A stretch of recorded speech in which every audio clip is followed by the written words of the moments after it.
Om Shanti. Spark audio book का नाम है श्री श्री शिव बाबा और श्रीमत, पार्ट 24।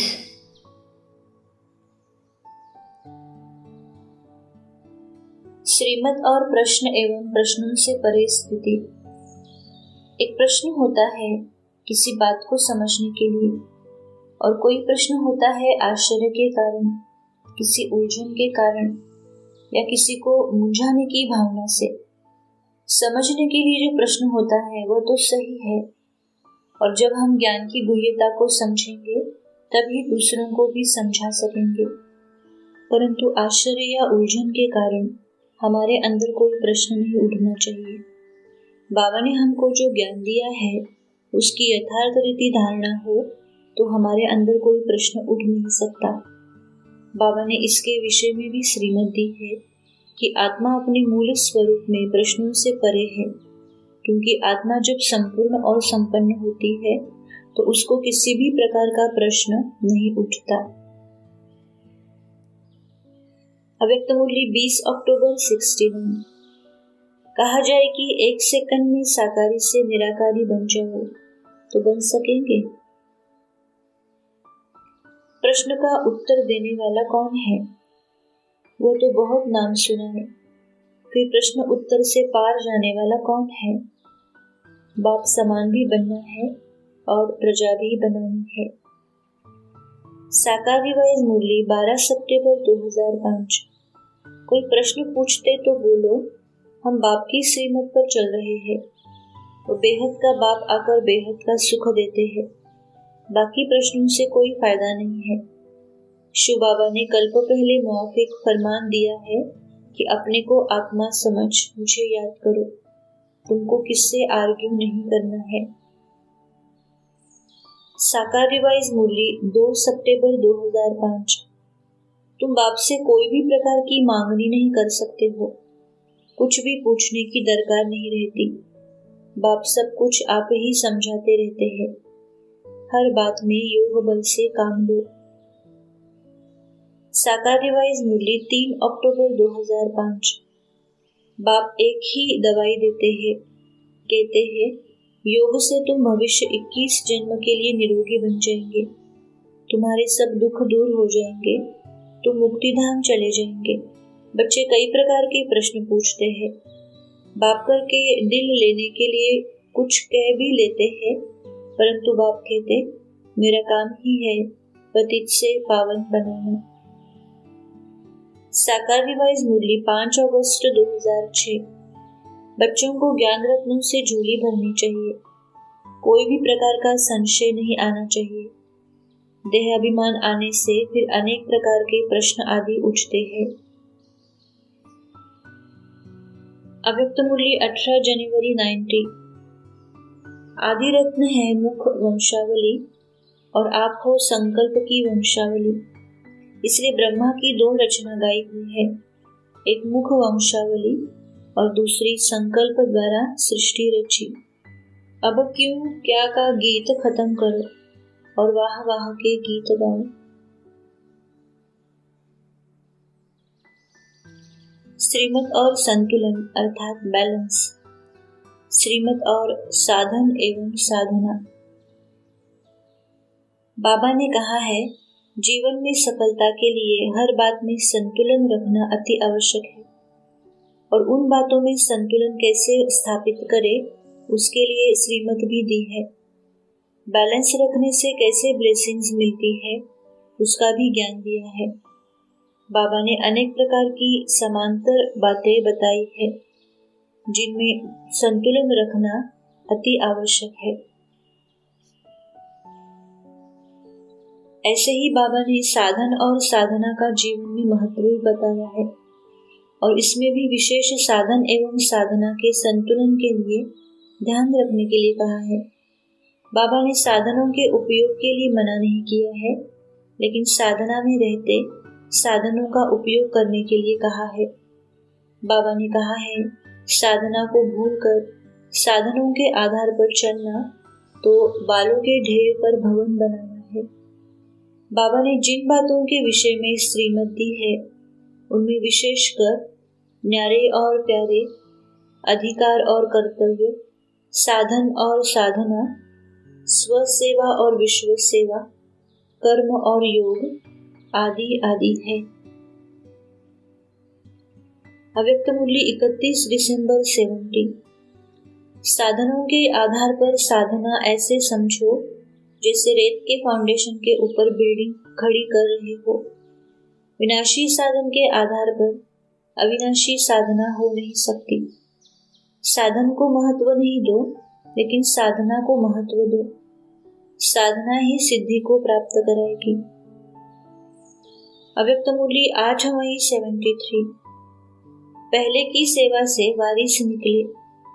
मूल कारण है उस समय अपनापन नहीं था। विश्व के कल्याण अर्थ अपना सब कुछ देना है, वह भावना थी।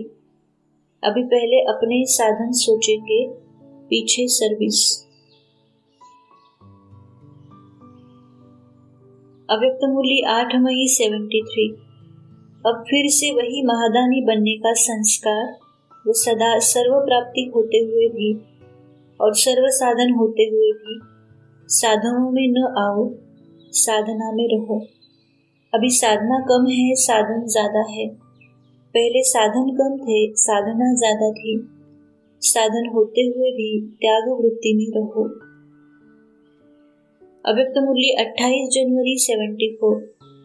अब आपके सामने सेवा का फल साधनों के रूप में और महिमा के रूप में प्राप्त होने का समय है।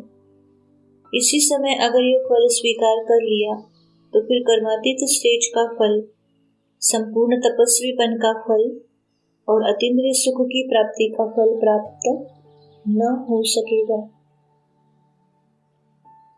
अव्यक्त मूल्य 6 नवंबर 87। जैसे याद का अटेंशन रखते हो कि निरंतर रहे, सदा याद का लिंक जुटा रहे, वैसे ही सेवा में भी सदा लिंक जुटा रहे। इसको कहते हैं बैलेंस से ब्लेसिंग्स प्राप्त होने का अनुभव। विजय हुई पड़ी है, ये निश्चय और नशा सदा अनुभव होगा। यही ब्लेसिंग्स की निशानियां है। अव्यक्त मूल्य 6 नवंबर 87। याद और सेवा का बैलेंस सदा ब्राह्मण जीवन में बाप दादा और सर्वश्रेष्ठ ब्राह्मण आत्माओं द्वारा ब्लेसिंग्स का पात्र बनाता है। संगम युग पर ब्राह्मण जीवन में परमात्मा आशीर्वादे और ब्राह्मण परिवार की आशीर्वादे प्राप्त होती है, इसलिए इसे महान युग कहते हैं। बाबा ने साधन और साधना, याद और सेवा, परमार्थ और व्यवहार में बैलेंस रखने के लिए श्रीमत दी है। बाबा जीवन व्यवहार के लिए भी कहते हैं, तुमको न बहुत ऊंचा जीवन व्यवहार अपनाना है और न ही बहुत नीचा, तुम्हारी साधारणता में ही महानता है। अव्यक्त मूल्य 6 जनवरी 88। वैभवों के साधन बढ़ते जा रहे हैं, लेकिन ये प्राप्ति या बाप के बनने का फल मिल रहा है, तो फल को खाते बीज को नहीं भूल जाना। ये साधन बिना साधना के यूज करेंगे तो ये स्वर्ण हिरण का काम करेंगे। अव्यक्त मूल्य 25 फरवरी 91। पॉइंट बुद्धि में रखना यह एक विधि है और दूसरा है पॉइंट बनकर पॉइंट को कार्य में लगाओ। पॉइंट रूप भी हो और पॉइंट्स भी हो, दोनों का बैलेंस हो। अव्यक्त मूल्य 8 अप्रैल 92। वास्तविक सेवा उसको कहा जाता है जिसमें स्व और सर्व की सेवा समाई हुई हो। एक को देखते तो दूसरा ढीला हो जाता है, दूसरे को देखते तो पहला ढीला होता। इसका कारण क्या है? सेवा का प्लान बनाते तो प्लेन बुद्धि बनकर नहीं बनाते हो। प्लेन बुद्धि अर्थात निमित्त और निर्माण भाव। निर्माण करते निर्माण स्थिति की कमी हो जाती। अव्यक्त मूल्य 1 अप्रैल 92। सदा अचल अटल स्थिति का अनुभव ज्ञान स्वरूप योगी तो आत्माएं ही करती है। भावना स्वरूप आत्माओं को भावना का फल समय प्रमाण बाप द्वारा प्राप्त हो ही जाता है, लेकिन समान बनने में ज्ञानी योगी तो आत्माएं ही समीप है। इसलिए भावना और ज्ञान स्वरूप बनने का लक्ष्य रखो। सिर्फ भावना व सिर्फ ज्ञान यह भी संपूर्णता नहीं है। ज्ञानयुक्त भावना और स्नेह संपन्न योगी आत्मा, इन दोनों का बैलेंस सहज उड़ती कला का अनुभव कराता है। अव्यक्त मूल्य 25 नवंबर 93। आजकल पुरुषोत्तम आत्माओं को प्रकृति साधनों और सैल्वेशन के रूप में प्रभावित करती है। साधन व सैल्वेशन के आधार पर योगी जीवन है। साधन साधना का आधार नहीं हो, लेकिन साधना साधनों को स्वतः आधार बनाएगी। इसको कहा जाता है प्रयोगी। अव्यक्त मूल्य 1 अप्रैल 92। सदा अचल अटल स्थिति का अनुभव ज्ञान स्वरूप योगी तो आत्मा ही करती है। भावना स्वरूप आत्माओं को भावना का फल समय प्रमाण बाप द्वारा प्राप्त हो ही जाता है, लेकिन समान बनने में ज्ञानी योगी तो आत्माएं ही समीप है। इसलिए भावना और ज्ञान स्वरूप बनने का लक्ष्य रखो। सिर्फ भावना व सिर्फ ज्ञान यह भी संपूर्णता नहीं है। ज्ञानयुक्त भावना और स्नेह संपन्न योगी आत्मा, इन दोनों का बैलेंस सहज उड़ती कला का अनुभव कराता है। अव्यक्त मूल्य 31 दिसंबर 91। हर समय अपने कर्म योग का बैलेंस चेक करो। कर्मयोगी कैसा भी कर्म होगा उसमें सहज सफलता प्राप्त करेंगे। कर्मयोगी आत्मा को सर्व प्रकार की मदद स्वतः ही बाप द्वारा मिलती है। ऐसे नहीं सोचना कि यह काम पूरा करेंगे फिर योग लगाएंगे। कर्म के साथ साथ योग को सदा साथ रखो। अव्यक्त मूल्य 3 अप्रैल 96। सेवा में खुशी भी मिलती है, शक्ति भी मिलती है और प्रत्यक्ष फल भी मिलता है, लेकिन बेहद का वैराग्य खत्म भी सेवा में ही हो जाता है। चाहे कितने भी साधन प्राप्त है, और साधन तो आपको दिन प्रतिदिन ज्यादा ही मिलने हैं, लेकिन बेहद की वैराग्य वृत्ति की साधना मर्ज नहीं हो, इमर्ज हो, साधन और साधना का बैलेंस हो। अव्यक्त मूल्य 26 फरवरी 95। सब आधार हिलने हैं, सब आधार टूटने हैं। साधनों को देखते साधना को नहीं भूल जाना, क्योंकि आखिर में साधना ही काम में आनी है। अव्यक्त मूल्य 26 फरवरी 95। बाप दादा अंडरलाइन करा रहे हैं कि स्वस्थिति और सेवा दोनों का बैलेंस सदा स्मृति में रहे। योग और सेवा इकट्ठा होना चाहिए। अव्यक्त मूल्य 26 जनवरी 95। अभी साधनों ने आराम पसंद बना दिया है। अपने आदि के पुरुषार्थ को चेक करो। साधन सेवा के प्रति है। साधन स्वयं को आराम पसंद बनाने के लिए नहीं है। देखो, आदि सेवा के समय में साधन नहीं थे, लेकिन साधना कितनी श्रेष्ठ रही। जिस आदि की साधना ने ये सारी वृद्धि की है। साधना है बीज, साधन है विस्तार। तो साधना के बीज को छिपने नहीं दो, अभी फिर से बीज को प्रत्यक्ष करो। अव्यक्त मूल्य 17 नवंबर 94। जितना ज्ञान को, शक्तियों को, गुणों को रिवाइज करते रहेंगे तो रियलाइज सहज होगा। कर्म और योग का बैलेंस चाहिए। कर्म में बिजी रहना योग नहीं है। कर्म में योग का अनुभव होना, इसको कहा जाता है कर्म योगी।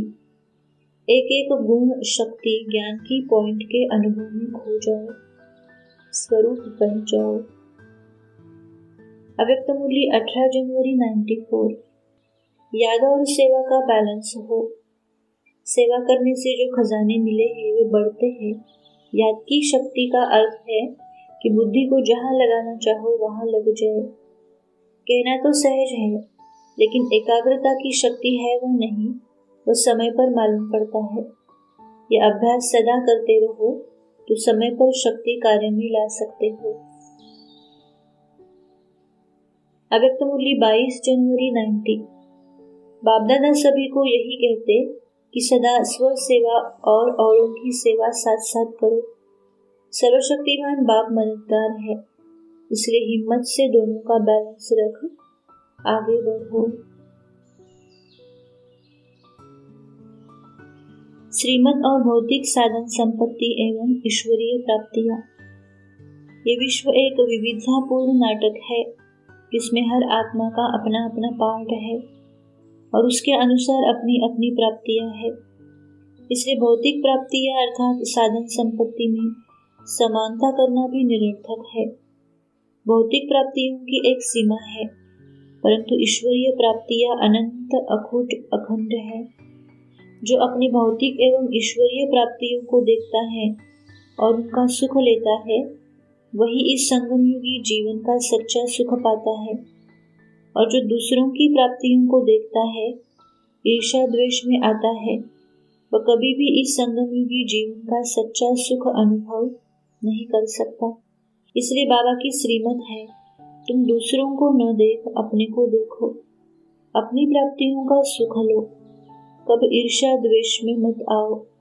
ईर्ष्या द्वेष के वशीभूत आत्मा से अनेक प्रकार के विकर्म होते हैं जो उसको कभी सुख शांति का अनुभव करने नहीं देते। ईर्ष्या द्वेष स्वतः में एक विकर्म है जो आत्मा के दुख का बड़ा कारण है। भूल से भी ये संकल्प नहीं करना चाहिए कि हमको ज्ञान में 50 साल हो गए हैं, हमको यज्ञ में समर्पित हुए 40 साल हो गए हैं, इसलिए हमको ये चीज अर्थात स्कूटर, कमरा आदि मिलना चाहिए। जब नयों को मिल सकती तो हमको क्यों नहीं मिल सकती। यह जैसे हम अपनी 50 साल की तपस्या के बदले में ये चीज मांगते हैं और उसका मूल्य हम अपनी 50 साल की तपस्या से चुका रहे हैं। अपने कार्य की आवश्यकता अनुसार किसी चीज के लिए मांगना अलग बात है। हमने 50 साल तपस्या या यज्ञ में समर्पण किसी वस्तु विशेष के लिए नहीं किया है।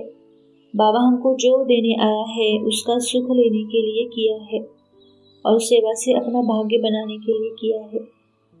इस देह से न्यारी आत्मिक स्थिति परम आनंदमय है। परमात्मा के साथ ईश्वरीय सेवा परम आनंदमय है और साक्षी होकर इस विश्व नाटक का खेल देखना परम आनंदमय है। हमको उसका उपभोग करना है, उसके लिए किसी भौतिक साधन संपत्ति की आवश्यकता नहीं है। इसलिए बाबा की श्रीमत है, अपना समय, श्वास, संकल्प इस स्थिति के लिए लगाना चाहिए।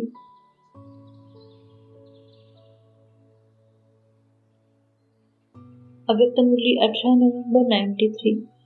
चैलेंज करते हो कि हम भगवान के बच्चे हैं, तो जहाँ भगवान है वहाँ कोई अप्राप्ति हो सकती है। कभी कभी दुख की लहर आ जाती है, अभी फुल स्टॉप लगाओ। ऐसा श्रेष्ठ समय, श्रेष्ठ प्राप्तियां, श्रेष्ठ संबंध सारे कल्प में नहीं मिलेगा। पहले स्व परिवर्तन करो।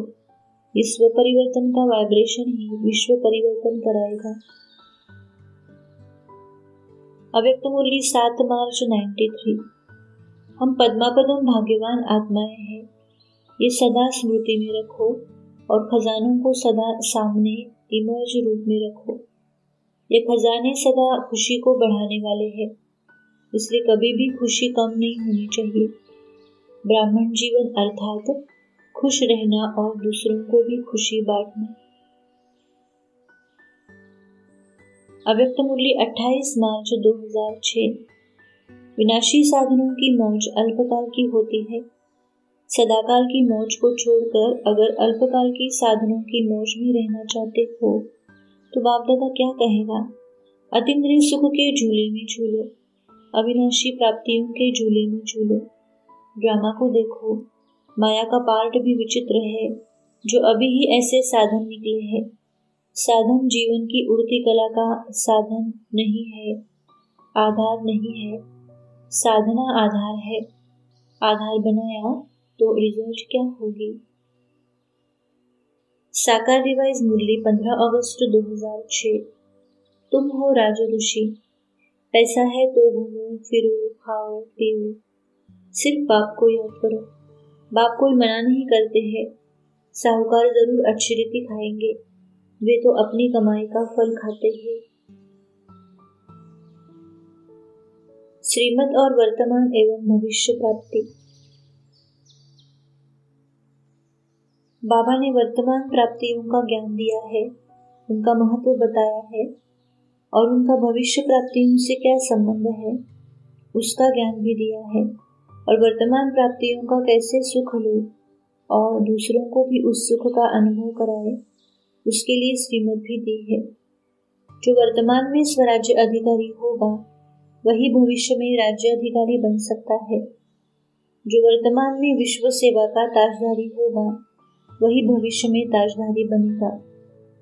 जो वर्तमान में अपनी प्राप्तियों से संपन्न संतुष्ट होगा वही भविष्य में भी संपन्नता का अनुभव करेगा।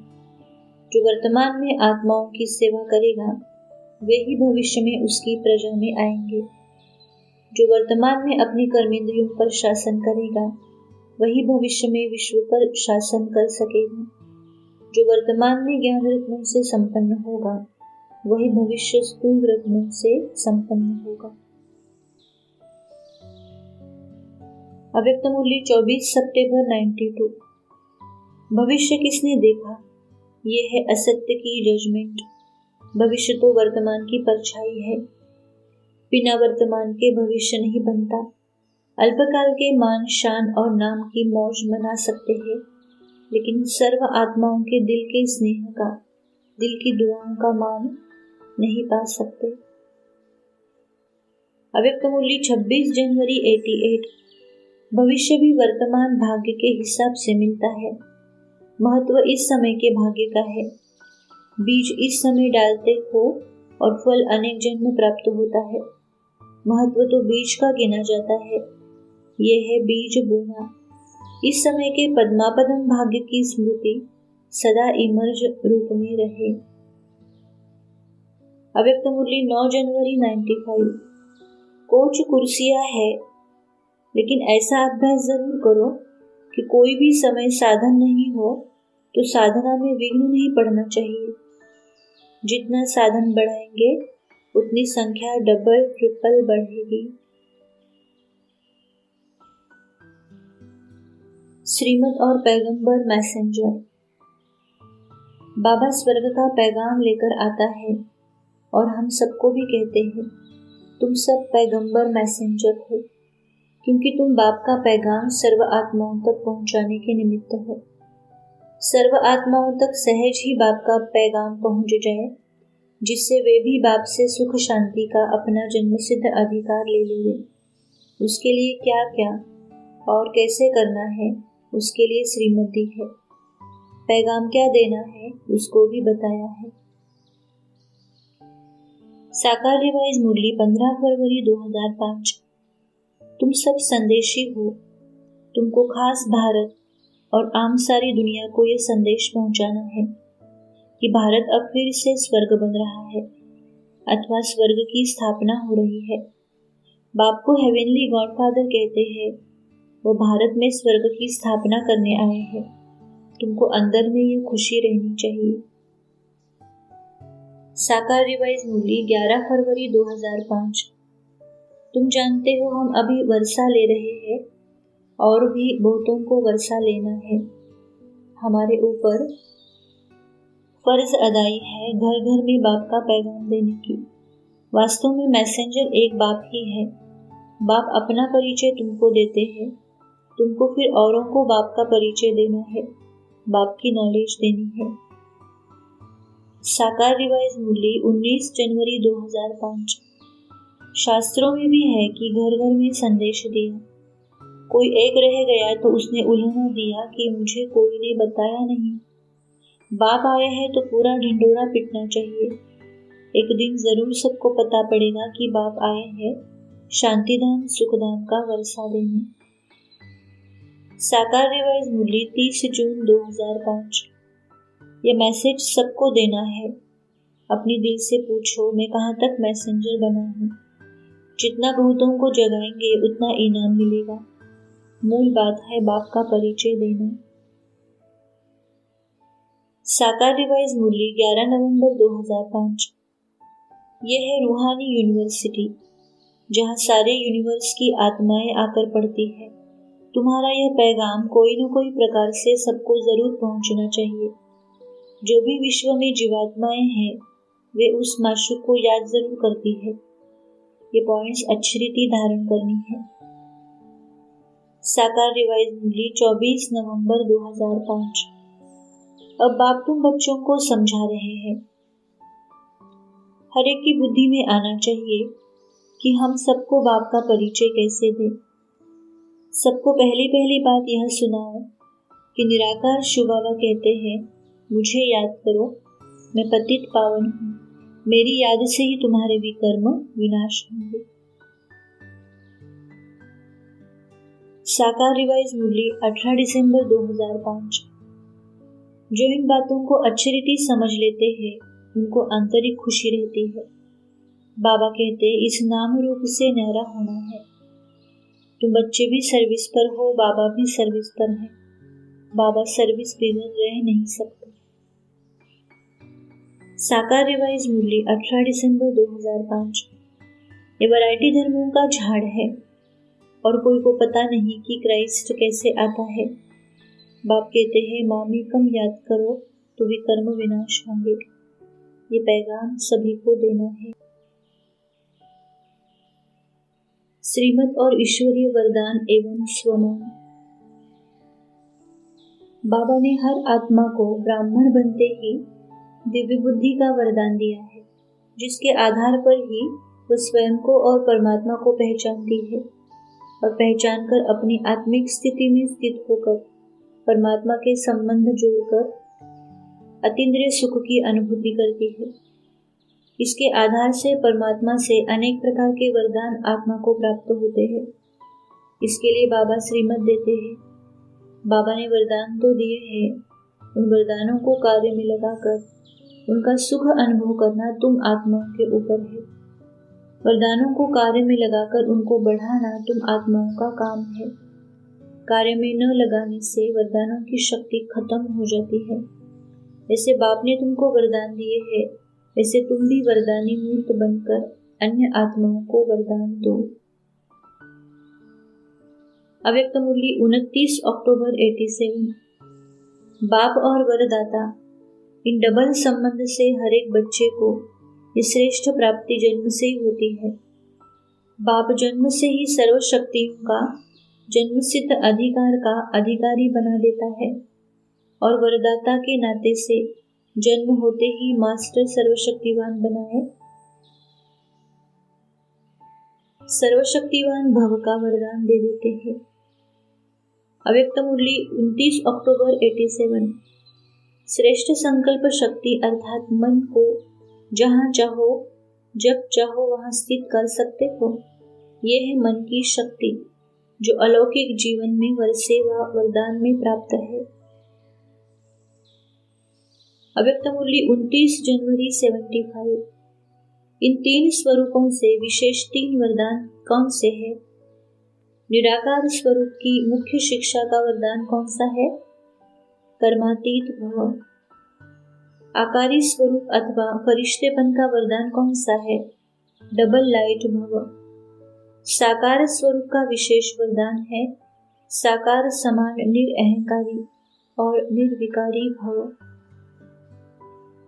अव्यक्त मुरली 18 जनवरी 75। अब ऐसे वरदान को साकार रूप में लाओ, अर्थात स्वयं को ज्ञान मूर्त, याद मूर्त और साक्षात्कार मूर्त बनाओ।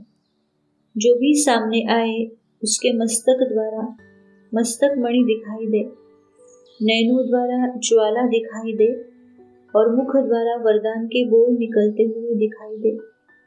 जैसे अब तक बाप दादा के महावाक्यों को साकार स्वरूप देने के लिए निमित्त बनते आए हो, अब इस स्वरूप को साकार बनाओ।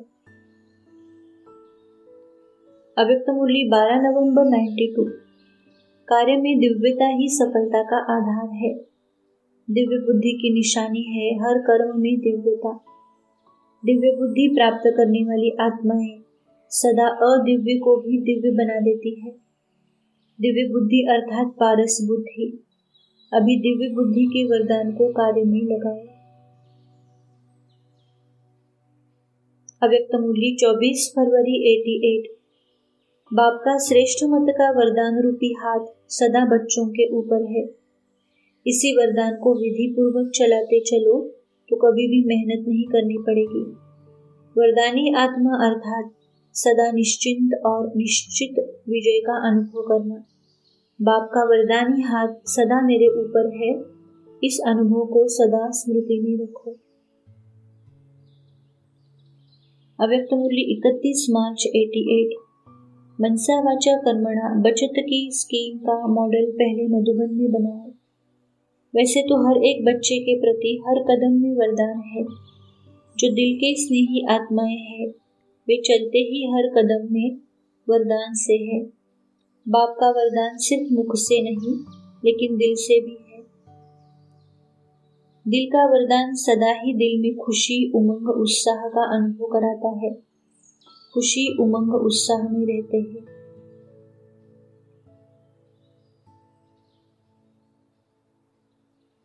अव्यक्त मुरली 21/12/89। बाप को दाता के रूप में याद करो तो रूहानी अधिकारीपन का नशा रहेगा। शिक्षक के रूप में याद करो तो गॉडली स्टूडेंट अर्थात भगवान के स्टूडेंट है, इस भाग्य का नशा रहेगा। सतगुरु हर कदम में वरदानों से चला रहा है। हर कर्म में श्रेष्ठ मत वरदाता का वरदान है। अव्यक्त मुरली 21 दिसंबर 89। जो हर कदम श्रेष्ठ मत से चलते हैं उनको हर कदम में कर्म की सफलता का वरदान सहज और स्वतः और अवश्य प्राप्त होता है। श्रेष्ठ मत और श्रेष्ठ गति। अव्यक्त मुरली 7 मार्च 95। कितने लकी हो जो भगवान रोज वरदान देते हैं। एक है वरदान याद रहना और दूसरा है वरदान को काम में लगाना। वरदान ऐसी चीज है जो कैसी भी परिस्थिति को आग से पानी बना देती है। जितना वरदान को कार्य में लगाते जाएंगे उतना और बढ़ता जाएगा। अव्यक्त मूल्य 18 फरवरी 94। बच्चे देह अभिमान को छोड़ने की बहुत मेहनत करते हैं। जहाँ स्वमान है वहाँ देहभान आ ही नहीं सकता। तो छोड़ने की मेहनत नहीं करो लेकिन स्वमान में स्थित रहने का अटेंशन रखो। उस संगम युग पर स्वयं बाप द्वारा कितने अच्छे अच्छे स्वमान प्राप्त है।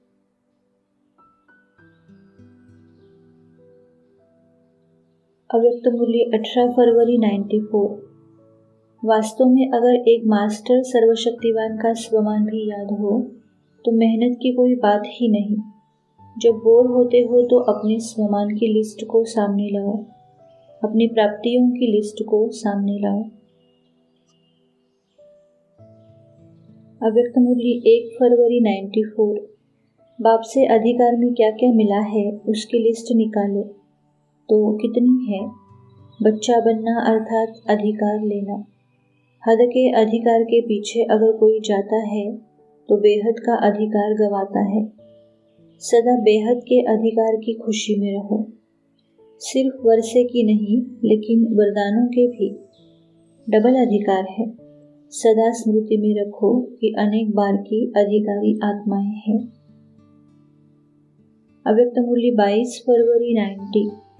अपनी पढ़ाई, अमृत वेला, सेवा के जो कायदे बने हुए हैं, नियम बने हुए हैं, उनको कभी भी मिस नहीं करना। बाप शिक्षक सद्गुरु के रूप में वरदान सबको मिले हैं लेकिन समय पर वरदान को कार्य में लगाना, इसको कहते हैं वरदान से लाभ लेना। ये तीनों ही बातें चेक करना कि आदि से अब तक इन तीनों में कितना पास हो।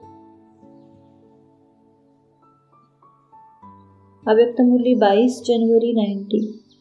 अविनाशी आत्मिक स्वमान वाले की बुद्धि विनाशी स्वमान की तरफ आकर्षित नहीं हो सकती। जिसके नयनों में बाप समाया है उसके नयनों में और कोई समा नहीं सकता।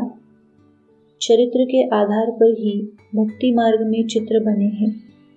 संगम पर प्रैक्टिकल चरित्र दिखाया है तब चित्र बने हैं। श्रीमत और आशीर्वाद एवं अभिशाप। बाबा ने कहा है बाप न किसी को आशीर्वाद देता है और न ही अभिशाप देता है। बाप तो टीचर बन पढ़ाता है। जैसा जो पढ़ता है उस अनुसार वह स्वयं ही स्वयं को आशीर्वाद या श्राप देता है। बाप आशीर्वाद दे तो सबको दे।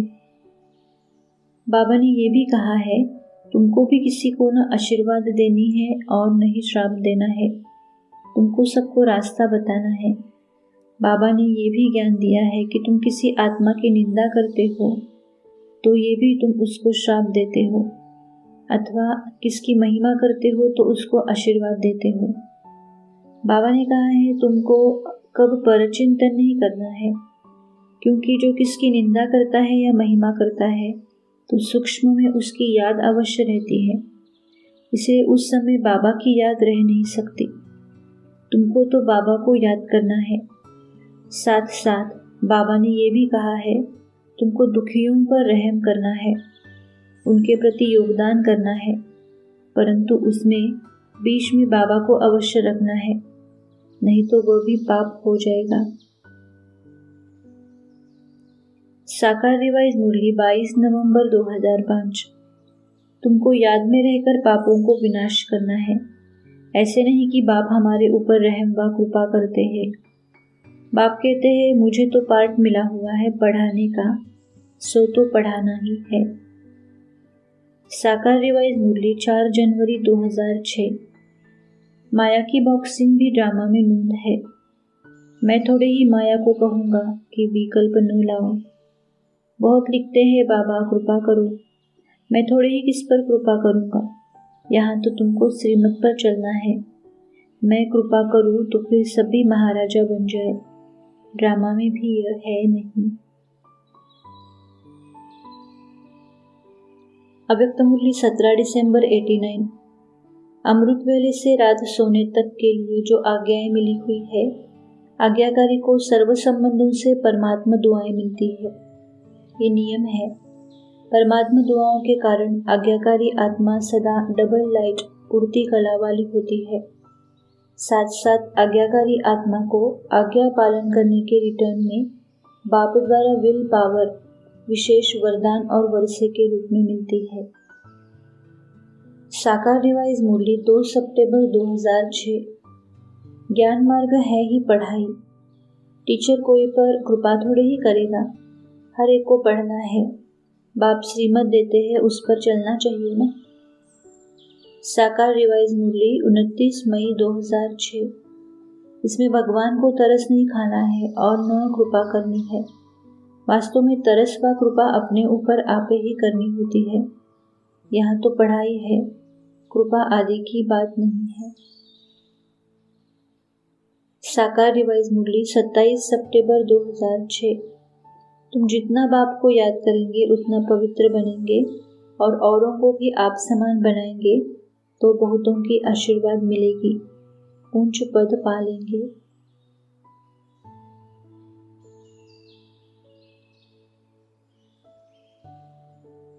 श्रीमत और स्थूल और सूक्ष्म भोजन। हम जो भी स्थूल व सूक्ष्म कर्मेंद्रियों से ग्रहण करते हैं उसका प्रभाव हमारे जीवन पर होता है। यह भी एक प्रकार का भोजन आत्मा ग्रहण करती है। हम सदा श्रेष्ठ भोजन ग्रहण करें जिससे आत्मा सदा शक्तिशाली रहे और श्रेष्ठ जीवन पथ पर अग्रसर रहे। उसके लिए भी बाबा ने अनेकानेक तरह से श्रीमत दी है। बाबा ने कहा है कि तुम्हारी दृष्टि सदा आत्मा पर रहे, संकल्प सदा शुद्ध भोजन ग्रहण करे, कोई अशुद्धि मन बुद्धि को टच न करे, तभी तुम्हारी सदा उन्नति होगी। जैसे स्थूल भोजन की परहेज रखते हो वैसे इस सूक्ष्म भोजन की भी परहेज रखनी है। स्पर्श से भी आत्मा जो वाइब्रेशन ग्रहण करती है उसका भी असर जीवन पर पड़ता है। अव्यक्त मुरली 19 सितंबर 75। वर्तमान समय रूहानी दृष्टि और वृत्ति के अभ्यास की बहुत आवश्यकता है। व्यक्ति व वैभव कभी न कभी अपने वश कर लेता है। ब्राह्मण आत्मा अगर संकल्प में भी विकारी दृष्टि वृत्ति रखती है, अर्थात चमड़ी को देखती है, तो महापापी की लिस्ट में आ जाते हैं। अव्यक्त मुरली 19 सितंबर 75। ब्राह्मण जीवन में बड़े से बड़ा पाप व दाग इस विकारी भावना का गिना जाता है। शुद्ध संकल्प रूपी आहार अर्थात भोजन को स्वीकार करते हो। संकल्प में भी अशुद्ध, मलेच्छ अर्थात आत्मघाती महापापी कहलाएंगे। इस महापाप का दंड बहुत कड़े रूप में भोगना पड़ेगा। इसलिए ही बाबा एक दूसरे को टच करना, एक दूसरे के बिस्तर आदि पर बैठना भी मना करते हैं। अव्यक्त मूल्य 3 अक्टूबर 92। जिस बात में कोई रस नहीं, कोई संबंध नहीं हो, वह सुनते हुए नहीं सुनो, देखते हुए भी नहीं देखो। देखते सुनते हुए सोचो नहीं। सुनो तो बाप की बातें, देखो तो बाप के श्रेष्ठ कर्म और बाप को फॉलो करने वालों के श्रेष्ठ कर्म। ये विधि है डबल लाइट रहने की।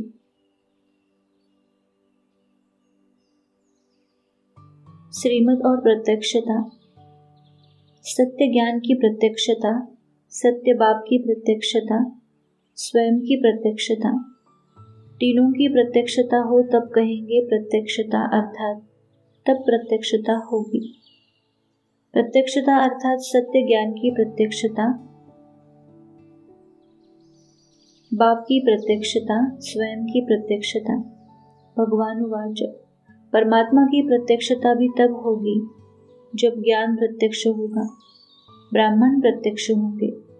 जब बच्चे प्रत्यक्ष होंगे तब बाप प्रत्यक्ष होगा। इसलिए बाबा कहते तुम्हारी चलन, बोल, व्यवहार ऐसा हो जो सबके मन में स्वतः संकल्प उठे, इनको ऐसा बनाने वाला कौन है। सत्य ज्ञान क्या है, सत्य ज्ञान की परख क्या है, वो परमात्मा स्वयं ही आकर बताते हैं, जिसके आधार पर हम सत्य ज्ञान और सत्य ज्ञानदाता परमात्मा को और स्वयं को पहचानने में समर्थ होते हैं। सत्य ज्ञान के अनुभव की अथॉरिटी कितनी महान है, इसका यथार्थ आभास भी परमात्मा ही कराते हैं, जिससे आत्माओं में आत्मिक बल भर जाता है और अपनी महानता का आभास होता है। सत्य ज्ञान की परख है। सत्य ज्ञान को पाने वाले की भटक या खोज मिट जाएगी और उसको प्राप्ति का सुख अनुभव होगा। उसके लिए अभिष्ट पुरुषार्थ चलेगा। जब तक आत्मिक सुख की अनुभूति नहीं, तब तक उसकी खोज रहती ही है। जब तक सत्य को प्राप्त करने की इच्छा है, तब तक समझो सत्य ज्ञान की प्राप्ति नहीं हुई है।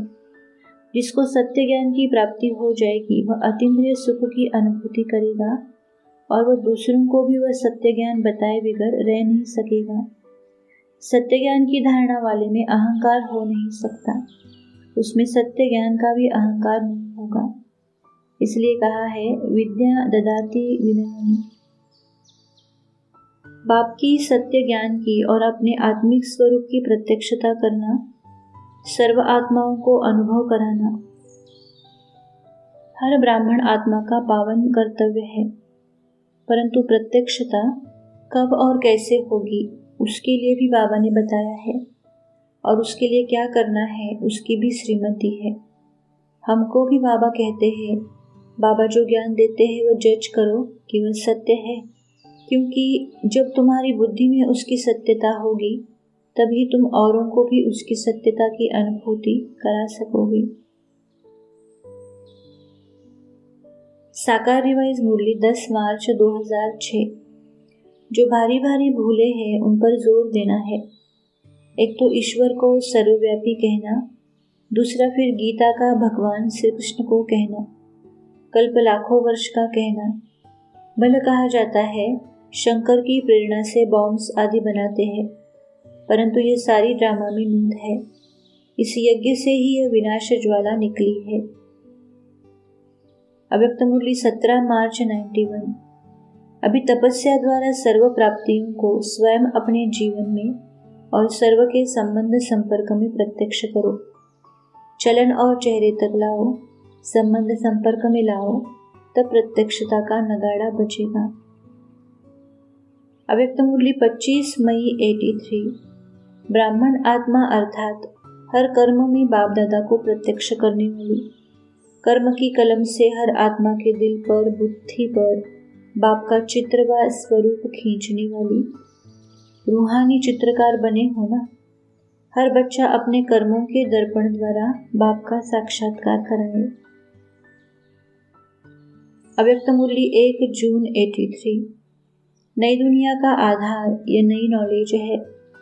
पहली अथॉरिटी तो नॉलेज की है ना। बाप की महिमा में भी पहली महिमा क्या आती है? ज्ञान का सागर कहते हो ना। तो जो पहली महिमा है ज्ञान, उस नए ज्ञान को दुनिया के आगे प्रत्यक्ष किया है।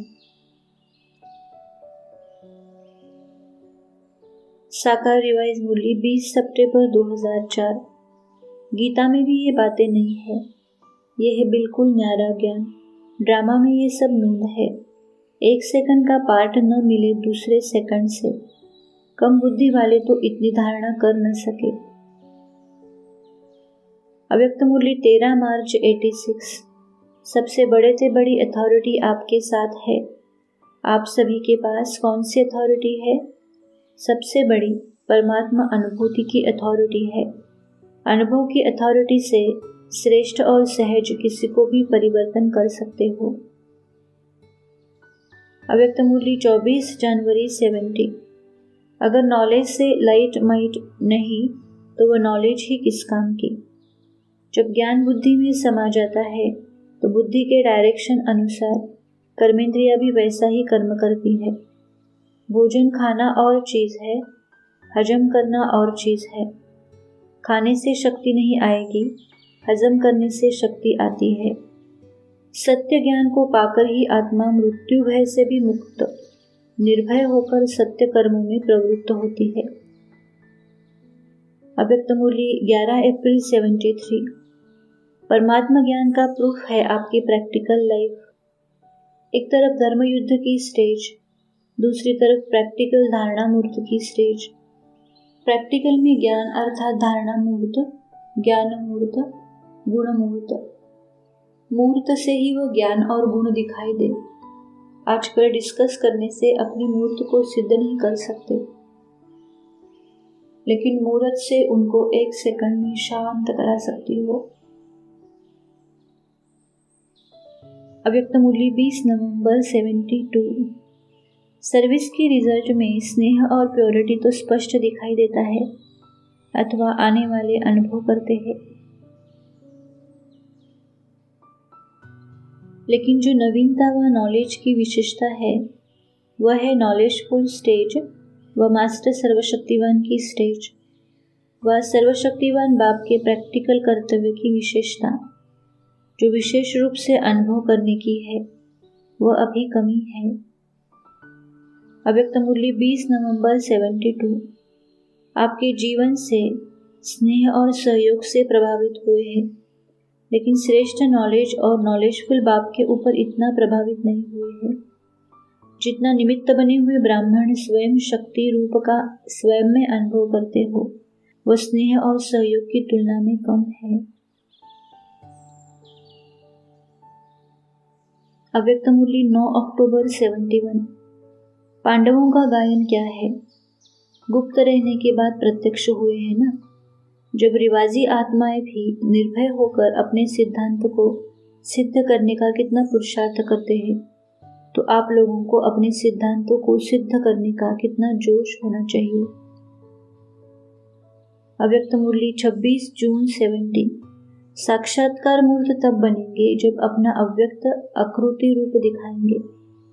सिर्फ मस्तक की लाइट नहीं, लेकिन सारे शरीर द्वारा लाइट के साक्षात्कार होंगे। जब लाइट ही लाइट देखेंगे तो स्वयं भी लाइट रूप हो जाएंगे। अव्यक्त मूल्य 2 जुलाई 70। जितना स्वयं प्रत्यक्ष होंगे उतना बाप दादा को प्रख्यात करेंगे। जितना आपके मुख पर बाप दादा का नाम होगा उतना ही सभी के मुख पर आपका नाम होगा।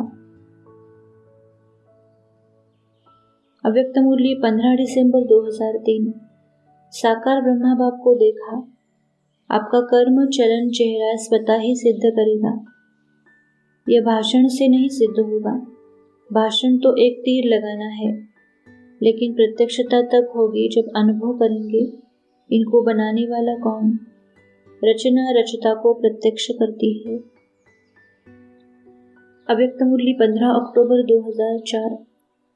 अभी कोई ऐसी निमित्त आत्मा बनाओ जो कोई विशेष कार्य करके दिखाए। जो आपकी तरफ से आपके समान बाप को प्रत्यक्ष करे। परमात्मा की पढ़ाई है, यह मुख से निकले। बाबा बाबा शब्द दिल से निकले। यही एक है, यही एक है, ये आवाज फैले, बेधड़क होकर बोले। जिस परमात्मा बाप को सभी पुकार रहे हैं, ये वो ज्ञान है। अव्यक्त मुरली 8 जनवरी 86। अनुभवों के सागर में तले में जाओ और अंतर्मुखी बन गुह्य अनुभवों के रत्नों से बुद्धि को भरपूर बनाओ, क्योंकि प्रत्यक्षता का समय समीप आ रहा है। संपन्न बनो, संपूर्ण बनो, तो सर्व आत्माओं के आगे से अज्ञान का पर्दा हट जाए। अव्यक्त मुरली 16 अक्टूबर 69। जब आपको अपने बदलने की महसूसता आएगी, तब आप दुनिया को बदल सकेंगे। वैसे ही आप सभी भी समझो कि हम लोन लेकर सर्विस के निमित्त आए हैं थोड़े समय के लिए। जब ऐसी स्थिति होगी, तब बाप का प्रभाव दुनिया के सामने आएगा। अव्यक्त मुरली 2 अगस्त 73। वे भाषण करने वाले भले ही सभा को हंसा लेते हैं या रुला देते हैं, लेकिन अशरीरीपन का अनुभव नहीं करा सकते हैं और न बाप से स्नेह पैदा करा सकते हैं।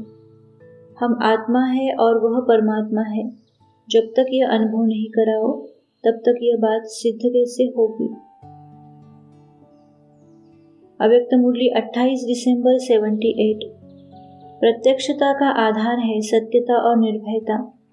जब आत्मज्ञान वाली आत्माएं अपनी अल्पमत को प्रत्यक्ष करने में निर्भय होती है, झूठ को सच करके सिद्ध करने में अटल और अचल रहती है, तो सर्वज्ञ बाप के श्रेष्ठ मत व अनादि आदि सत्य को प्रत्यक्ष करने में संकोच करना भी भय है। अव्यक्त मुरली 1 अक्टूबर 87। आपकी जीवन परिवर्तन को देखकर उन्होंने भी परिवर्तन की प्रेरणा आ रही है। प्रत्यक्ष प्रमाण देखा ना?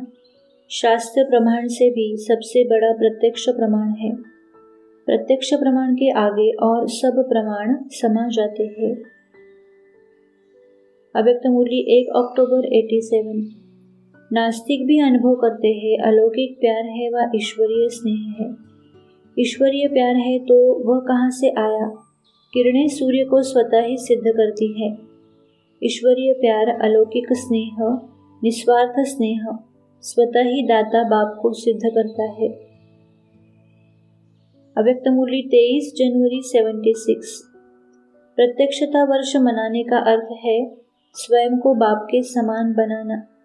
ये स्थूल साधन तो निमित्त मात्र साधन है। सदाकाल का साधन सिद्धि स्वरूप का है।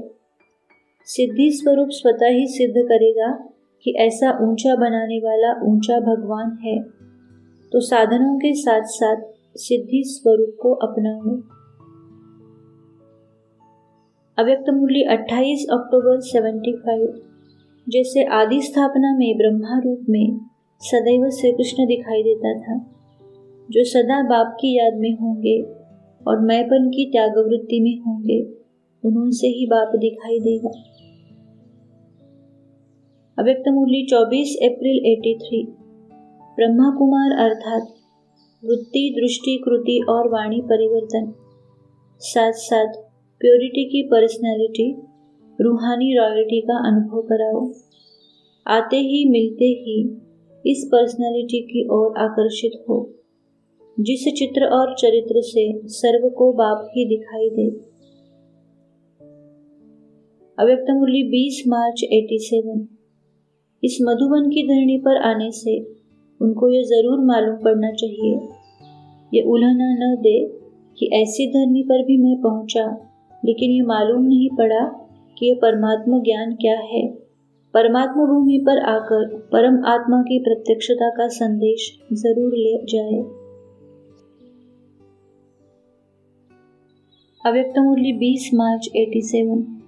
ये लक्ष्य जरूर रखो कि नई दुनिया का नया ज्ञान प्रत्यक्ष जरूर करना है। अभी स्नेह और शांति प्रत्यक्ष हुई है। बाप का प्यार के सागर का स्वरूप, शांति के सागर का स्वरूप प्रत्यक्ष किया है, लेकिन ज्ञान स्वरूप आत्मा और ज्ञान सागर बाप है, यह प्रत्यक्ष कम हुआ है। साकार रिवाइज मुरली 7 दिसंबर 2005। अभी उतरती कला और चढ़ती कला का राज तुम्हारी बुद्धि में है। भक्ति मार्ग है उतरती कला का मार्ग, ज्ञान है चढ़ती कला का मार्ग। ये समझाने में तुम डरो मत, परंतु तुमको किससे भी शास्त्रवाद नहीं करना है। बोलो शास्त्र वेद तीर्थ आदि करना, ये सब भक्ति कांड है।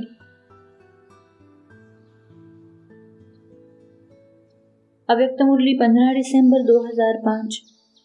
विश्व के आगे ताली बजे, सबके मुख से यह आवाज निकले, हमारे इष्ट आ गए, हमारे पूज्य आ गए। आप प्रत्यक्ष हो गए तो विश्व शांति स्वतः हो जाएगी। साकार रिवाइज मुरली 14 दिसंबर 2005। बाबा पॉइंट्स तो बहुत देते रहते हैं, कोई आए तो तुम भेंट करके बताओ कि कहाँ यह होलीएस्ट ऑफ द होली और कहाँ वे होली। ऐसे ऐसे विचार सागर मंथन करो कि कैसे किसको समझाए। अव्यक्त मुरली 31 दिसंबर 2005। गीता का भगवान सिद्ध करने के लिए पहले आपस में राय करो, कोई ऐसे अथॉरिटी वालों को भी साथ मिलाओ। गीता के अथॉरिटी रखने वालों को साथी बनाओ। अच्छा है, प्लान बनाओ फिर दिखाना। अव्यक्त मुरली 31 दिसंबर 2005। सूर्य ईस्ट से ही निकलता है, ज्ञान सूर्य की प्रवेशता भी ईस्ट से ही हुई, बाकी क्या रहा। ऐसा प्लान बनाओ जो प्रत्यक्षता का झंडा आरंभ ही ईस्ट से हो। ऐसा आवाज हो जो कोई भी रेडियो खोले, टीवी का स्विच ऑन करे तो आवाज आए, हमारा शिव बाबा आ गया। अव्यक्त मुरली 31 दिसंबर 2005। हर सेकंड इस संगठित योगाभ्यास का ऑफिशियल प्रोग्राम रखे और लक्ष्य रखे कि एक ही तारीख पर देश विदेश का समय मिलाकर रखो और अखबार में निकले कि ब्रह्मा कुमारियों के इतने सेंटर्स में एक ही समय यह प्रोग्राम होना है।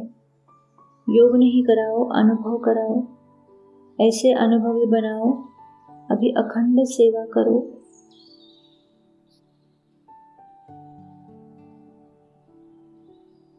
अव्यक्त मुरली 3 फरवरी 2006। धर्म वाले और साइंस वाले दोनों को साइलेंस का चमत्कार नहीं, लेकिन साइलेंस का कार्य सिद्ध करके दिखाना पड़ेगा। धर्म वालों को परमात्मा एक है और परमात्मा का कार्य चल रहा है। सब तरफ से आवाज आए, हमारा बाबा आ गया। आपका संपन्न बनना और प्रत्यक्षता का झंडा लहराना, दोनों का कनेक्शन है। अव्यक्त मुरली 3 फरवरी 2006। सभी पूछते हैं कि अभी आगे के लिए क्या नवीनता करें। अब तक यह आवाज नहीं फैला है कि यह परमात्मा ज्ञान है। ब्रह्मा कुमारियां अच्छा कार्य कर रही है, ब्रह्मा कुमारियों का ज्ञान बहुत अच्छा है, लेकिन यही परमात्मा ज्ञान है, परमात्मा कार्य चल रहा है, यह आवाज फैले। परमात्मा कार्य स्वयं परमात्मा करा रहा है, ये बहुत कम अनुभव करते हैं। अनुभवी मूर्त बन अनुभव कराओ। अव्यक्त मुरली 17 मार्च 91। अभी तपस्या द्वारा सर्व प्राप्तियों को स्वयं अपने जीवन में और सर्व के संबंध संपर्क में प्रत्यक्ष करो। चलन और चेहरे तक लाओ, संबंध संपर्क में लाओ, तब प्रत्यक्षता का नगाड़ा बजेगा। अव्यक्त मुरली 31 मार्च 88। अनुभव करके बोलने वाले निकलेंगे, सिर्फ महिमा करने वाले नहीं, लेकिन ज्ञान की गुह्य पॉइंट को स्पष्ट करने वाले, परमात्मा ज्ञान को सिद्ध करने वाले ऐसे निमित्त बनेंगे। लेकिन उसके लिए ऐसे ऐसे लोगों को स्नेही सहयोगी बनाओ और संपर्क में लाते संबंध में लाओ। अव्यक्त मुरली 18 जनवरी 97। सबके दिल से यह आवाज निकले कि हमारा बाप आ गया है, तभी समय की समाप्ति होगी। कार्य की महिमा है, लेकिन इस बात का अभी स्पष्टीकरण नहीं हुआ है कि बाप दादा आ गए, स्वयं वर्षा लेने की उमंग में आए। जैसे कार्य की महिमा करते हैं, ऐसे करण करावनहार बाप की महिमा झूम झूम कर गाए। ओम शांति।